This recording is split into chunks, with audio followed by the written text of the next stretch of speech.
This video is sponsored by the following people. Please click the links in the description below. Today we're gonna forge a knife from a Go Mai billet. This is gonna be a bunker. It's a type of culinary knife, and we're only gonna use the induction heater for forging and for heat treatment.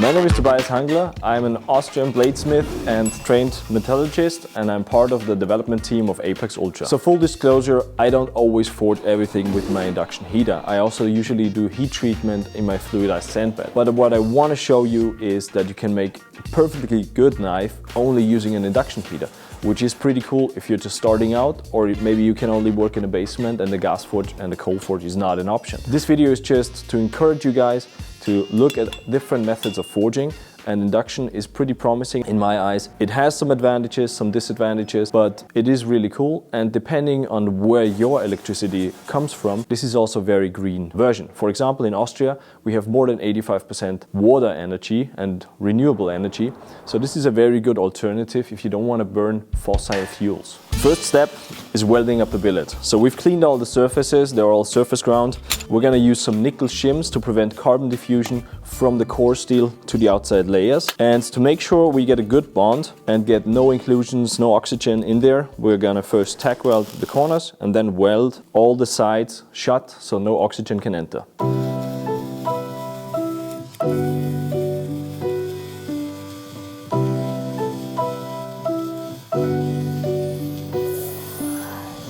One of the finest steels that you can use for a kitchen knife.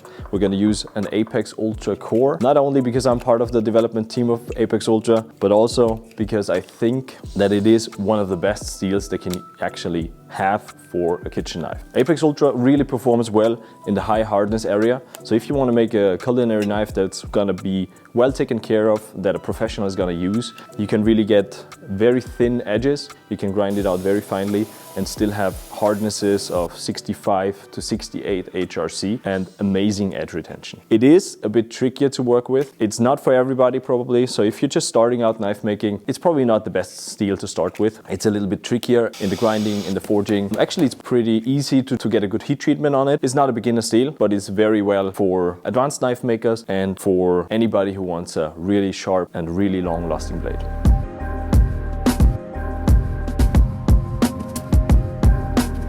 Why are we making a Go Mai blade and what is it? Basically it means 5 layers.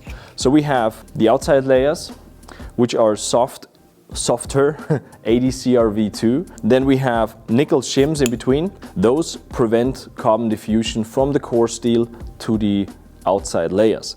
And then we have the Apex Ultra in the middle, which has a very high hardness, but is also a little bit harder to grind and a little bit harder to forge than other steels. So we only use Apex in the core so that we only have to grind as much as needed of that.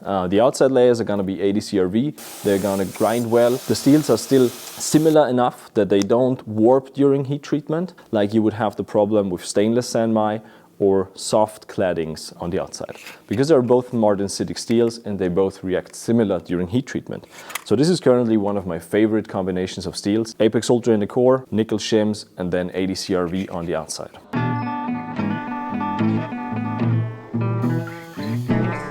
Once we got the billet all welded shut on the outsides, we're gonna heat it up in the induction heater. We're gonna bring it up to forge welding temperature and then go to the press.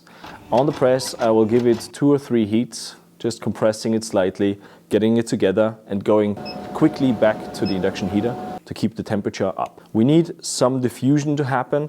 So first we bring the layers together, they need to be clean, and then you basically hold it at a certain temperature so the surfaces will actually bond to each other.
After the forge welding on the press, I will go over to the rolling mill, which is not strictly needed. You could also do this on the power hammer, but as I have it and it works like a charm, we're gonna stretch out the billet on the rolling mill and get it down from the 15 millimeters that we start with down to approximately 5 millimeters, which is when I will start hand shaping the blade. I will also cut off a part of it because this is going to be more steel than I need for one knife. This is approximately enough for two knives. So I will cut the billet and then forge the knife into shape.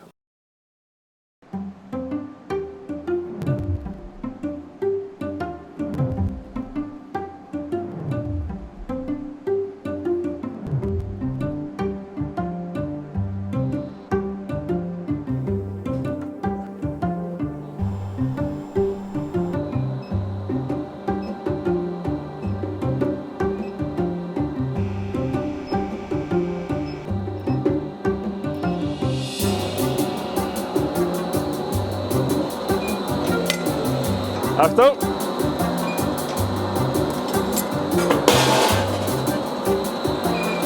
Okay, I'll heat it up again. But you see, it's very fast. It's very fast. We only have 2 or 3 more turns that we have to do.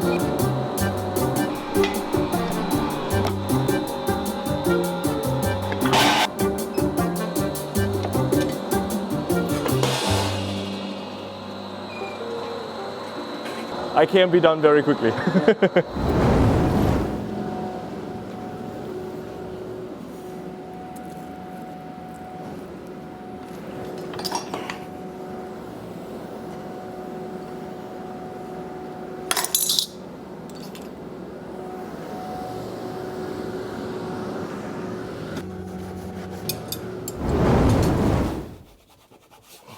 Look okay? Yeah. Got some dirt in my face? Yeah. That's your makeup, isn't it? Yeah, it is. Makes me feel authentic. Okay, so now we're gonna forge a bunker like this shape out of the billet that we just forge welded. So first of all, I always try to go down to the maximum heights that I need. I basically already have that. My final blade will be a little bit wider than the billet that we have right now. So we can skip the first step. Second step that I always teach in the classes is forging the pre-shape. So we're gonna do a short, thicker version of the final product. So if I forge a knife that is this length, I will probably go to about 2/3 of the length in the 5 millimeter stage because I want to have a 3 millimeter down to 2 millimeter blade at the end. So that's talking about the pre-shape. After that, we're going to make a notch to isolate the tang material from the blade material. If you make a full tang knife, you will need a little bit more. Today we're making a hidden tang knife, so we basically need less material on this side. Just going to make a notch, then drive the material down and forge it back out. A huge disadvantage that I didn't talk about, the induction heater that we didn't talk about yesterday, is that you can't drink coffee while the steel heats up. Because you're busy heating up the steel. If you do gas forge, just put it in, you can take a sip of coffee, and then you can forge on. On the induction heater, you're always busy. Big disadvantage. Big disadvantage.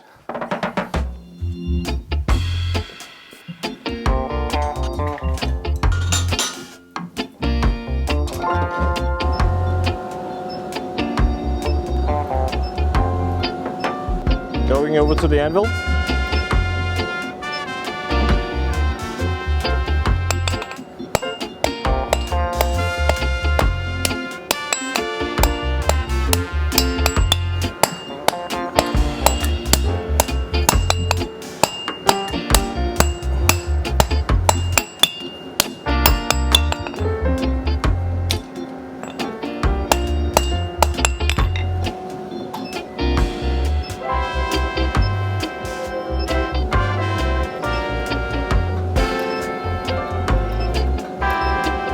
I'll probably need a coil change very soon.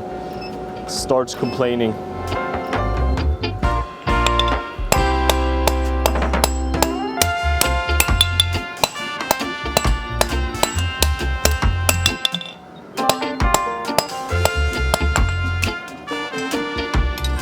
So one of the downfalls of induction forging is that you will have to use the right coil for the right moment of forging. So it's not like a gas forge where you just shove whatever shape in there and it's gonna heat up.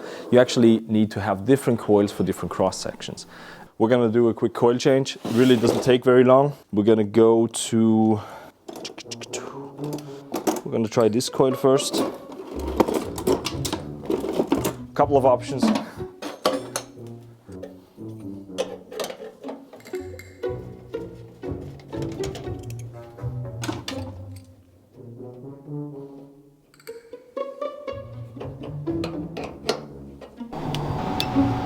Not working at all.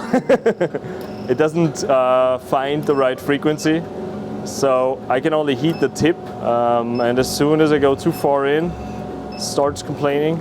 Sometimes you get lucky if you heat it over a certain temperature. So now this coil has stopped working efficiently for us, and we're gonna switch to another coil, which doesn't look much different, but it's enough difference that it actually matters. The basic rule is you wanna be as close to the cross section that you have with your coil. So when we start out, we're gonna heat up in a larger coil. We need some air around it. We don't wanna shorten out the coils, but then at a later stage, we're gonna switch to a smaller cross section in the coil to get the knife really to a good temperature. If you would forge out a knife only using this coil, you will not get the proper heat anymore. So your efficiency of the coil will drop as your cross section gets thinner. This is my the worst coil, but it's usually the coil that heats up pretty much anything, for whatever reason. Because I have the same coil basically, just with one more winding, and it doesn't do the same thing. So it's a little bit of magic going on.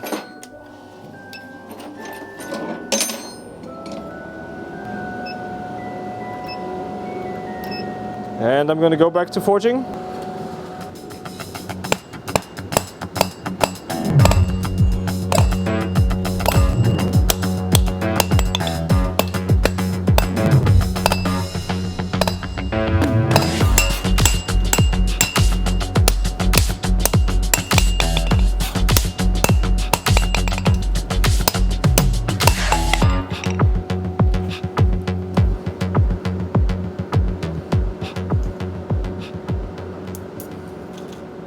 Actually, I'm happy with the pre-shape already. I'm just gonna flatten out the sides a little bit, so one more heat, and then I'm basically here already. So I got the height that I want, I got the pre-shape that I want, and next we're gonna make a notch and forge out the tang.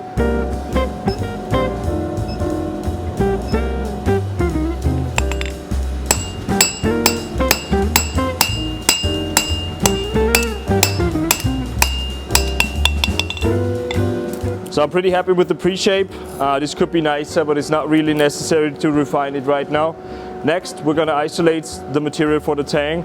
So I'm gonna punch in a notch around here and keep this material for the tang. I'm gonna have some extra mass here because I have the weld seam still in place, which I'm gonna grind off later. And yeah, so next up, forging the tang.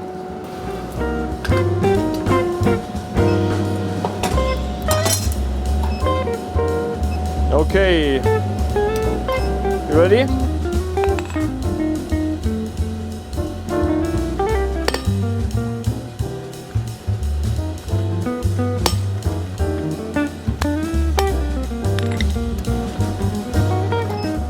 So we're going to forge in the notch about 1 centimeter, and the rest we're going to forge on the side of the anvil or just with the hammer freehand.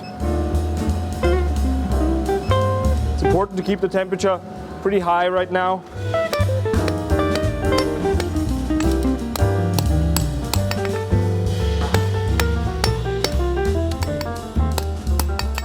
Thank you to our sponsors for making this video happen. ModernCooking.com is an absolutely brilliant place when shopping for high-end, high-performance kitchen equipment. If you enjoy spending time in your kitchen, this is your chocolate factory.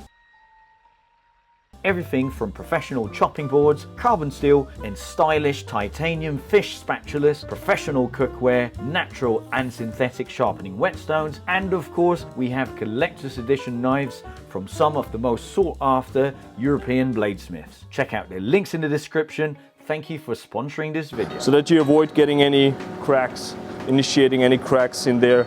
If you forge too cold, this is a very strenuous operation, and it's very easy to get small cracks in the choil area.